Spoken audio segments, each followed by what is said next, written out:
Muy buenos días, mis amados en Cristo Jesús, nuevamente compartiendo la palabra de Dios, queriendo contribuir a la edificación del cuerpo de Cristo, dejándoles también la oportunidad para nutrirse de la palabra de Dios a través de este trabajo e invitándolos también a compartir y a nutrirse del trabajo que realizan nuestros amados pastores en las iglesias por los canales correspondientes y al trabajo que muchos otros hermanos y hermanas también desarrollan y realizan siempre en bien de la obra del Señor.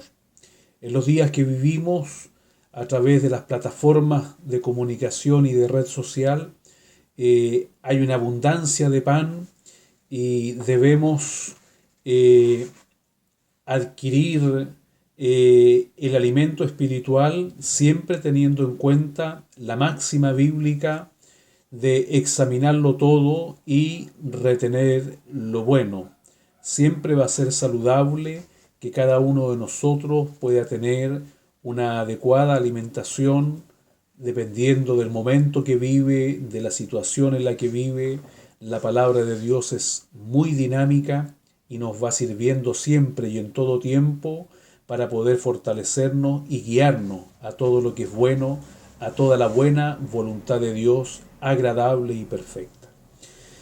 En esta ocasión quiero llevarles a algunas meditaciones, algunas reflexiones acerca de los acontecimientos que estamos mirando en el libro de Éxodo referidos al peregrinar del pueblo de Israel por el desierto rumbo a la tierra prometida. Ya he dicho en otros trabajos más o menos el contexto cultural, sociológico, si se quiere psicológico colectivo del pueblo de Israel y cómo el pensamiento de esclavitud que se apoderó de ellos generacionalmente va a tener incidencia en distintos momentos flacos, difíciles, complejos de Israel, donde parece que Israel se derrumba y luego vuelve a levantarse y luego vuelve a derrumbarse. He dicho en otros trabajos que ustedes pueden ver en el canal cómo esto es un reflejo también de lo que vive el cristiano y la cristiana en los días de hoy y en todo el tiempo de la iglesia o del tiempo de la gracia. Ahora estamos mirando un episodio lamentable, triste, en el que Israel desespera, se impacienta, se pone nervioso por la larga estadía que tiene Moisés allá en el monte, donde ya no es visible para el pueblo, donde no hay ningún tipo de comunicación y vuelve a la práctica que había visto y aprendido en Egipto, a tener una fe palpable, visible. Se construye un becerro de oro que viene a representar de alguna forma a Jehová, al Jehová invisible. Israel tendrá todavía que caminar mucho, mucho de la mano de Dios por muchos siglos todavía para poder llegar a establecer una relación más profunda que le permita el ejercicio de una fe genuina, la fe en lo invisible. Pero dentro de todo este panorama difícil, triste de Israel, surge también, surgen en realidad varias figuras de la personalidad humana de las cuales vamos a ir aprendiendo también. No es solo una cuestión del pueblo en general, sino que también es un asunto de la conducta humana, de la reacción de las personas con distintos matices y que son una lección también para nosotros.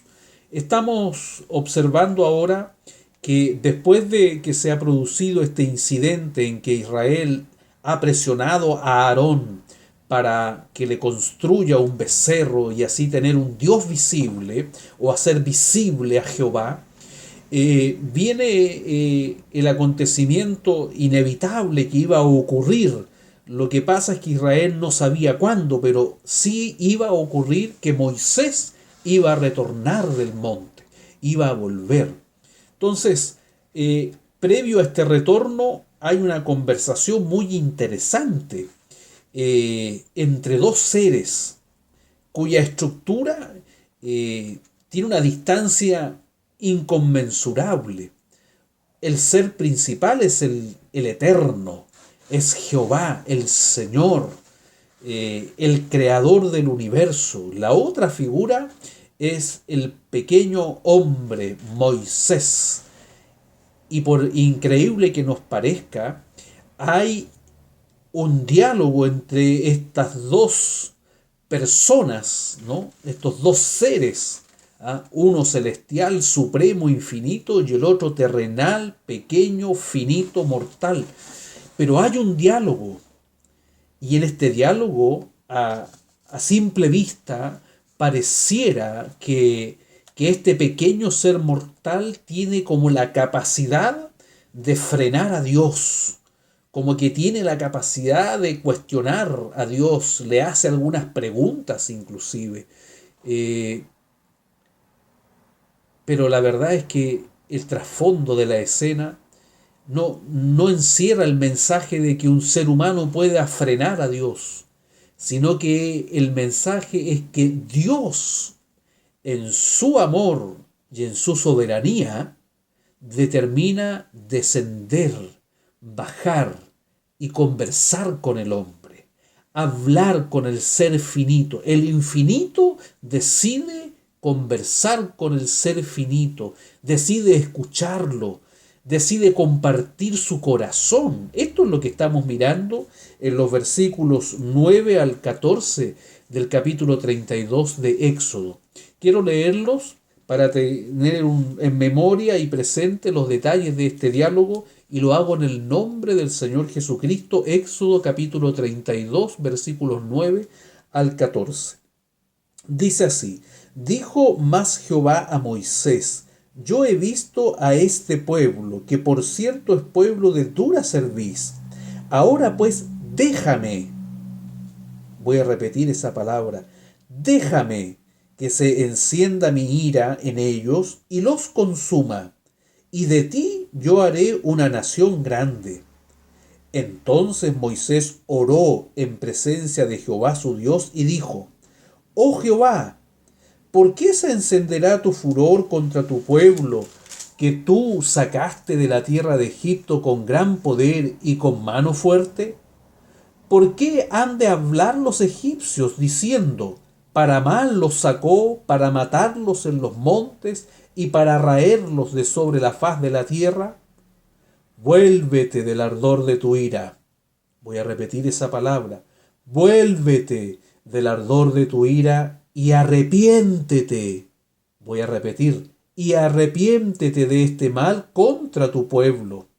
Acuérdate, acuérdate de Abraham, de Isaac, de Israel, tus siervos, a los cuales has jurado por ti mismo y les has dicho: yo multiplicaré vuestra descendencia como las estrellas del cielo, y daré a vuestra descendencia toda esta tierra de que le he hablado, y la tomarán por heredad para siempre. Entonces Jehová se arrepintió del mal que dijo que había de hacer a su pueblo. Amén. He querido repetir algunas de estas palabras porque son realmente llamativas, mis queridos y amados hermanos. Déjame. Parece increíble, primero que nada. El Dios de todo poder, de toda soberanía, el dueño del universo, el supremo, el eterno, el incomparable, ¿no? Tantos títulos que el humano tiene para intentar describir la grandeza infinita de Dios que finalmente no se puede describir. Le dice a Moisés: déjame. Esa expresión nos muestra el carácter de Dios, o un rasgo del carácter de Dios, una característica del carácter de Dios, de la personalidad de Dios. A medida que estudiamos estas palabras, vamos también avanzando en conocer al Dios de la Biblia. Un Dios que, a pesar de ser el Dios de todo poder, de toda autoridad, de toda e infinita sabiduría, de toda infinita capacidad de decidir, de hacer lo que realmente Él quiera, de una soberanía sin límite, se vuelve en amor, en misericordia y establece un diálogo con el ser mortal. Déjame, alabado sea el Señor, déjame, le dice a Moisés. Y Dios le dice así a Moisés porque Jehová conoce el corazón de Moisés. Moisés ha tenido un serio conflicto con Dios. Allá en la zarza, 5 veces argumentó delante de Jehová. Y parece que Jehová y Moisés tienen una relación muy particular porque Moisés 5 veces argumenta en contra del llamado del Señor y finalmente el Señor termina enojándose con Moisés. Y Jehová dice que le sale al camino porque quería matarlo. Y es su esposa la que se mete en el conflicto, la que intercede, la que se pone en medio y se involucra en el llamado de su marido. Y Dios se calma y no mata finalmente a Moisés, no le quita la vida. Aquí están en el monte, 40 días. Creo que en 40 días ha pasado mucho más de lo que está relatado, escrito en la Biblia. Sería materia de especular cómo durmió Moisés, cómo fue alimentado, o qué palabras más escuchó, o qué palabras más dijo.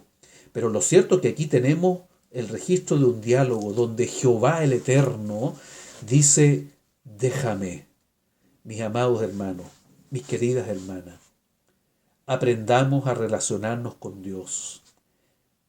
Nuestro Dios es soberano, es todopoderoso, pero no es ni en lo más mínimo el Dios Buda, que representa la imagen de ese señor gordo, de piernas cruzadas, de brazos cruzados, que en todo lugar, mayormente de la India y en otros sitios, está siempre sentado en una postura de superpoder, en una postura de adórenme, en una postura de vengan a mí y obedézcanme, sino que nuestro verdadero y único Dios verdadero es un Dios que desciende a sus criaturas mortales y quiere hablar con nosotros, quiere dialogar, quiere conversar, quiere hablarse la vida con nosotros, quiere saber de usted, quiere saber de sus problemas, quiere saber de su realidad, quiere sentarse al lado suyo para decirle tal vez, déjame hacer contigo lo que yo quiero hacer porque mis planes son buenos para ti. Tal vez el Señor esté buscando la instancia, su propio monte Sinaí, para decir, entre otras cosas, déjame que te bendiga, déjame que te enseñe, déjame que te ayude a madurar, déjame guiarte por el camino que yo sé que te va a hacer bien, aunque tú hoy día no lo entiendas. Déjame. Esta palabra es muy profunda y me inspira a mí a compartir con ustedes este llamado a establecer una relación con Dios al estilo bíblico, no al estilo que hemos adquirido o heredado producto de las influencias de otros pensamientos que desde antiguos siglos vienen queriendo mostrar a un Dios soberbio, a un Dios lleno de ira cuando usted se equivoca, cuando yo peco, a un Dios que nos quiere acariciar cuando nos portamos bien, pero que nos quiere partir en dos cuando nos equivocamos. Jesús responde a la petición de un discípulo y le dice, Señor, enséñanos a orar, así como Juan el Bautista enseñó lo suyo, tú enséñanos también a orar. No olvide que los discípulos eran israelitas y eran judíos, y ellos iban a la sinagoga y desde niños aprendieron a orar a Jehová. Pero ahora se dan cuenta que hay otra forma distinta. Y por eso el discípulo le dice al Señor, Señor, enséñanos a orar. Y Jesús les responde Y les dice, cuando ustedes oren, no van a decir Dios Todopoderoso, Jehová, omnisciente, omnipotente, oh gran Dios. No. Jesús le dice, cuando ustedes oren dirán así, Padre nuestro, Padre nuestro. Qué importante es que podamos, como enseño en el video anterior que subí en la reunión de día miércoles para los hermanos de Winston, al cual ustedes también, por supuesto, pueden acceder. El Señor quiere enseñarnos a pensar de nuevo y a aprender de nuevo, entre otras cosas, a relacionarnos con Él como nos relacionamos con nuestro gran amigo, a relacionarnos con Dios como se relaciona el Hijo con su Padre. Por eso el Señor dice, Padre nuestro, Padre nuestro.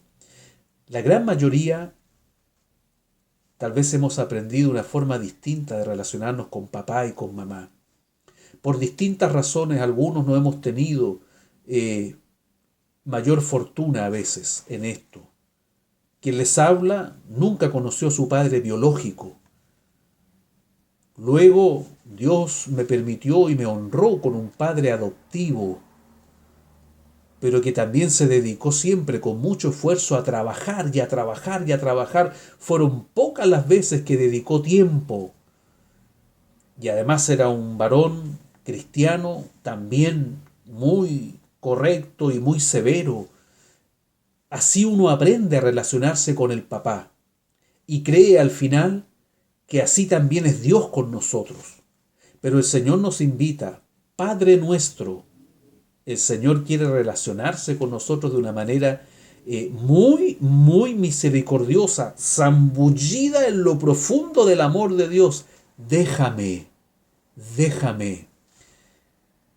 Jehová conocía el corazón de este hombre Moisés, que a pesar de haber argumentado 5 veces un no al llamado, amaba a su pueblo. Había reaccionado 40 años atrás, estando en Egipto, por amor a los suyos. Reaccionó mal, se anticipó al tiempo, echó mano de sus armas, de sus argumentos propios, como príncipe en la casa de Faraón. Tuvo este error, pero actuó de buena fe, quiso ir a sus hermanos. Había un amor por ellos.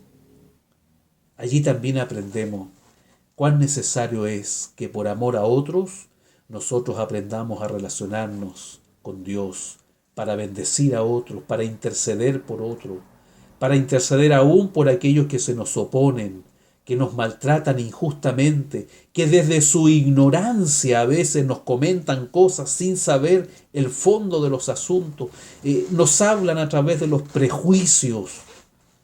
A veces a quienes más hemos ayudado, a veces nos muerden la mano que les dio de comer y tantas otras cosas. Tenemos que tener esa alma de Moisés, amante de lo suyo, a pesar de que los suyos no se portaron nada bien. Déjame, es una parte del mensaje, y Moisés, a través de sus palabras, nos enseña también la fórmula o el arte de interceder por los demás, a pesar de que los demás pareciera merecen el más severo de los castigos. Pero Moisés tiene este amor por lo suyo, y por eso también le va a plantear la situación a Jehová el Señor para tratar de frenar a Dios con sus preguntas, ¿no? Mire cómo Moisés habla y dice, ¿por qué se encenderá tu furor contra tu pueblo, que tú sacaste de la tierra de Egipto con gran poder y con mano fuerte? No sabía Dios lo que había hecho, pero Moisés está tratando de llevarlo a la reflexión, a reconsiderar. ¿Ah? ¿Por qué han de hablar los egipcios diciendo, para mal los sacó, para matarlos en los montes, para raerlos de sobre la faz de la tierra? ¿Qué le importaba a Dios la opinión de los egipcios? ¿Quién podría imaginar que la opinión de un pueblo iba a poner incómodo a Dios, a Jehová el Eterno? ¿quién podría pensar que tal vez la opinión de una sociedad podría poner nervioso a Dios? Ciertamente, mis amados hermanos, el único que se pone nervioso cuando la iglesia se levanta en el espíritu es el adversario de Dios y de la iglesia. Pero a Dios no lo pone nervioso nadie.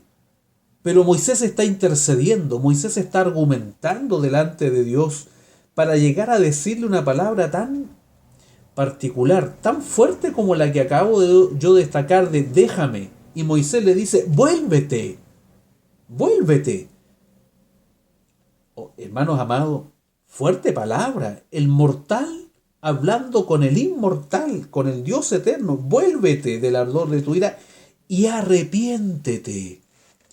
Por cierto, estas palabras no tienen la connotación, el tono, el espíritu humano de arrogancia, de enojo humano, de petulancia humana o de pretender manejar o manipular a Dios. No.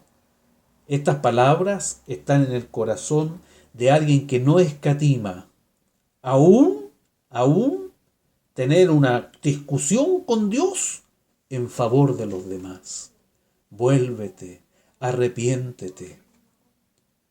Mis amados en el Señor, hay un hombre de Dios que nos deja un ejemplo en la Biblia, cuya aparición es muy breve en la Escritura. Se llama Natán, el profeta, el que fue enviado por Dios para confrontar a David respecto de su pecado aparentemente oculto a los ojos de Dios. Natán corrió un gran riesgo. Fue a confrontar al rey soberano de Israel.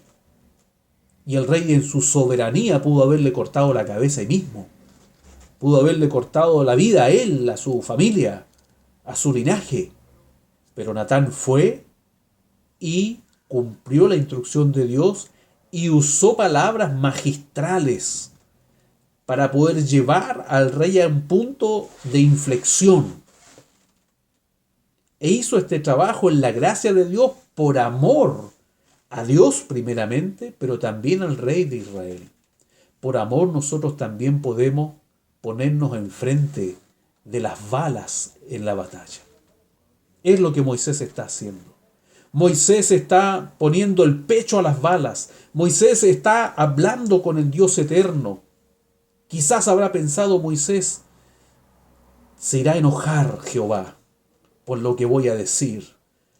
Pero amo tanto a mi pueblo que aunque se enoje Dios conmigo, lo voy a decir para intentar, para lograr salvar a los míos, a la gente que amo. ¿Cuánto estamos dispuestos nosotros a arriesgar de nosotros mismos por ayudar a otros? ¿Cuántos estamos dispuestos a perder la paz del día a día? ¿Cuántos estamos dispuestos a leer comentarios tristes, lamentables, hirientes? ¿Cuántos estamos dispuestos a la burla, al hazme reír?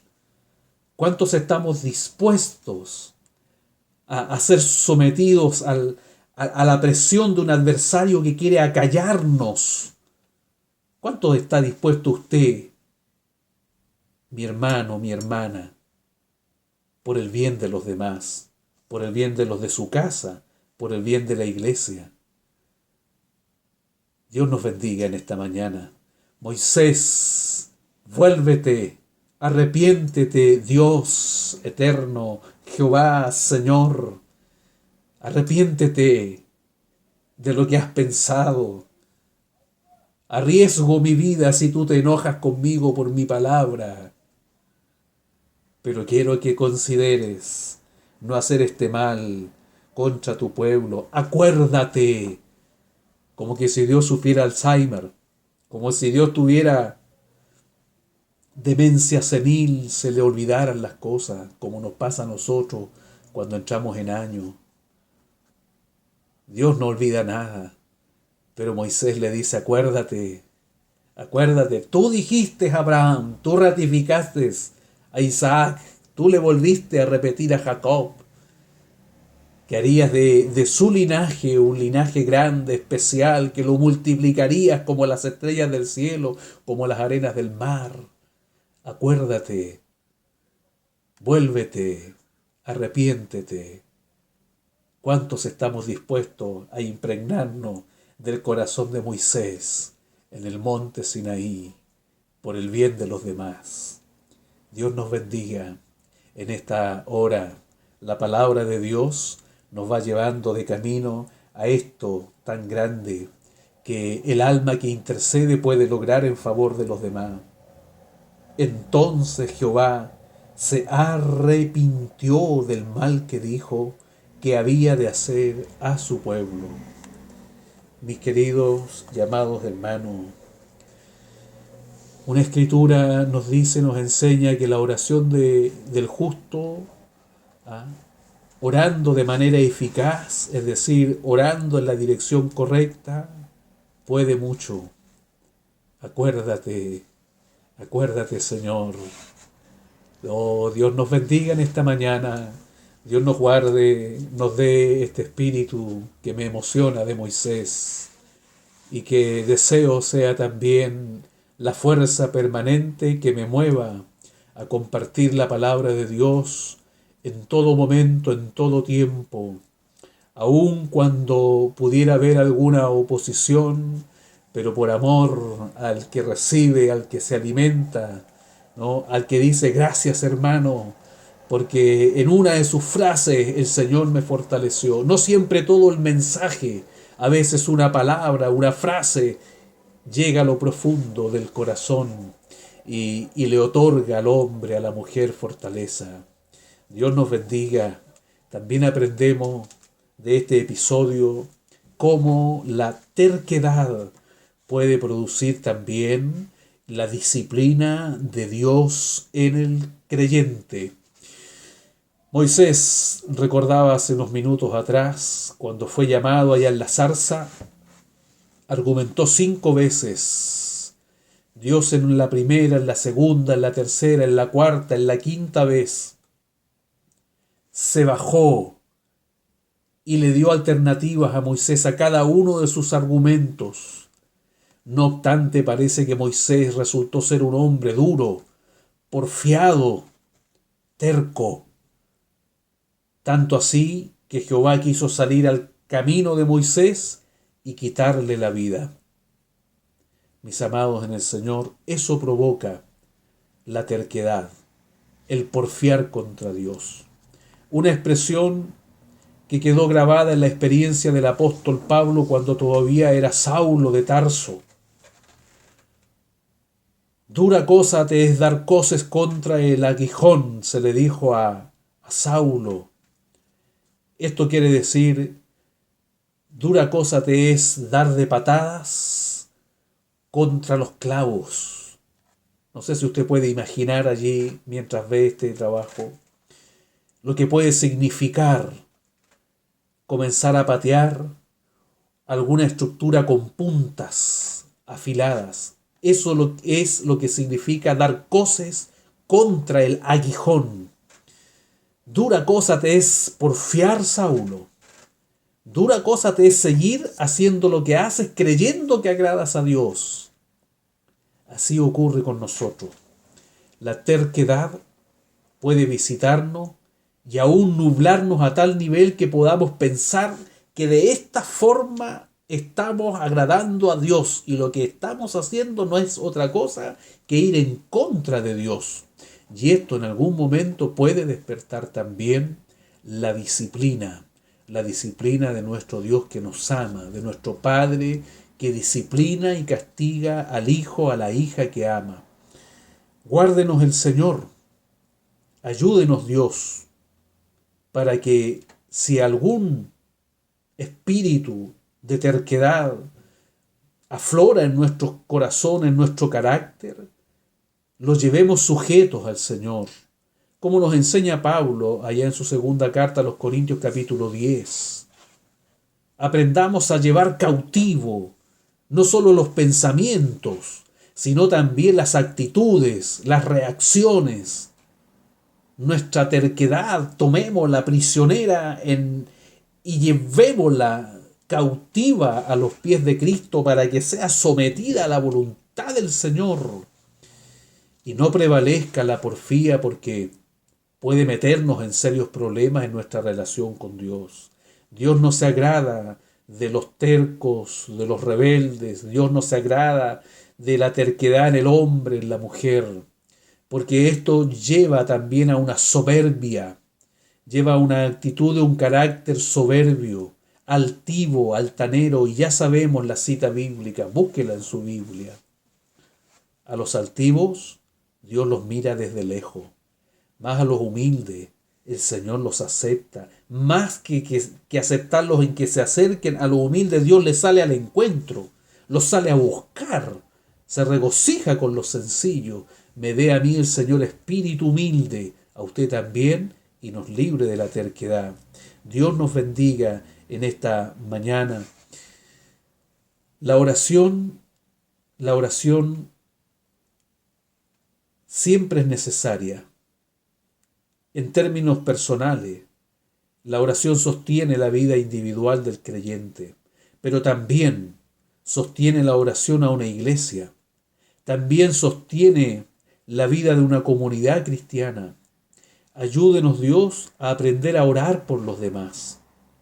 Generalmente nuestra inclinación natural siempre está orientada a orar por nosotros mismos, por nuestras necesidades.